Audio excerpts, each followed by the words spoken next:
What about you? You're very welcome. Hit the wee follow button wherever it is. And I thought you have to do a follow-up. I've done a video there on Sunday, but you have to do a follow-up because hear me to say, come on, roll up. The panto of Northern Irish politics that's been running for the last 2 years is over, but the circus is back in town. Yes, I'm playing in the Ulster Hall this Friday and Saturday night. Now, there's a couple of tickets for the Friday night, but the Saturday night is completely sold out. And the reason I'm selling that, because thinking of selling out. What about Jeffrey and the DUP? Do you see what I did there? Do you see what I did there? Oh yeah, Jeffrey has made his deal. And the lights are turned back on in the Assembly. Well, for a while at least. It was announced after a 5-hour DUP executive meeting last night, 29th of January, when Jeffrey stood in front of these new placards that he's had personally made. And I'd love to know how long them placards have been in storage. Because I tell you what, there's a sign maker somewhere who has known more about what's happening here than most of the elected politicians up in the Assembly. Leave it aside. My video on Sunday proved I was pretty much on the money about the meeting, especially when I said this.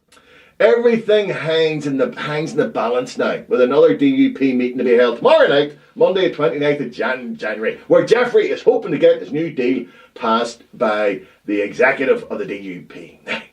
Now, if journalists want to know where the secret location is, because it's very secret, the location has been kept under wraps. Nobody knows where the location is. Well, if they want to know where the location is, I'd suggest they just watch Jamie Bryson's Twitter feed, as I'm pretty sure he'll be publishing the location long before even those attending the meeting will know anything about it.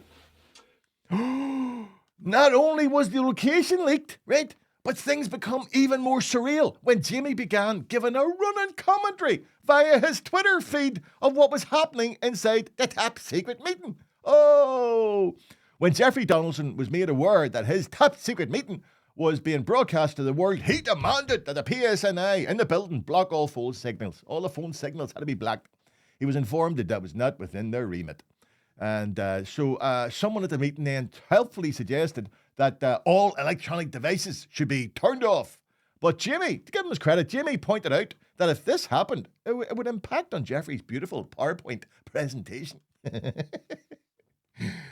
We have now learned that the leak didn't come via a mobile phone, but from a high-ranking dupper who'd been wearing a wire. You couldn't make this stuff up. It's like Mission Impossible. Just where all this leads, Jimmy's new book, which has a foreword by Jeffrey Donaldson, is anyone's guess. I don't know. It's going to be a big seller, but I know this could be a bit of a kink in it. You know what I mean? And what we do know about the deal is that the big reveal I already posted about. The green lane turning into some other lane that's still a lane. And therefore, we believe this represents a significant change. Some people said, you're going to take the green lane and paint it red, white and blue and put a flag on it. Well, if someone wants to put a flag on it, whatever. But as far as we are concerned, the green lane will go and be replaced by the UK internal market system. That this was all Jeffrey had to crow about after 2 years is an indication that maybe he has failed getting his 7 tests or 20 tests or 2 tests or 1 test. He hasn't made any tests.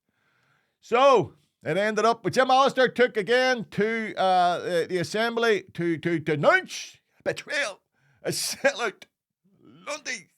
And but you ever listen to Jim talking. In assessing the claim that Northern Ireland's place has been restored within the United Kingdom by the DUP deal, it's very important to separate the fact from the fiction. Do you notice that? You notice that echo? Every time Jim talks, there's that echo. And I'm beginning to think that's the only thing Jim listens to is his own echo. Anyway, Jamie Bryson, however, Jimmy was on a roll. And he had a home run on the Nolan show this morning, Tuesday, after Stephen tried to corner Jimmy about him bugging the DUP executive meeting. This is how Jimmy hit him back right away. About the glossy Are you trying to split unionism? There's no political party entitled to a private meeting. And by the way, my point to you is this. Sorry, stop there. I wasn't in the meeting. No. You've published the details within a private meeting. And Jimmy, my point to you is this. Sorry, hold on a wee second. 2 Fridays ago, you published the details of private DUP information based upon a senior source. Did you not? I published the details of what a source had brought to me. About what was going on in the DUP executive, yes or no? About their thinking, About what was going where on their party in the was. DUP executive. But here's my point to you. What's different than that and what I've done? Well, here's my point None. to you. Thank you. Here's my point. Ah, come on, that's good. I don't care whether you hate him or you loathe him or you love him. That's good. You can actually, for the once ever, I can hear Stephen Nolan going.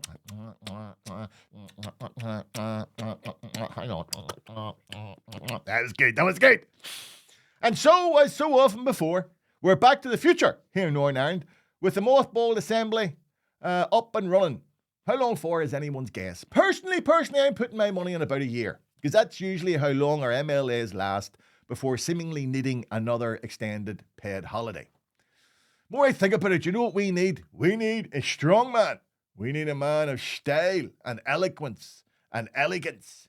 A man who will bring us forward into the bright new future. I can now see him. I can almost see him striding into the assembly to take his rightful place.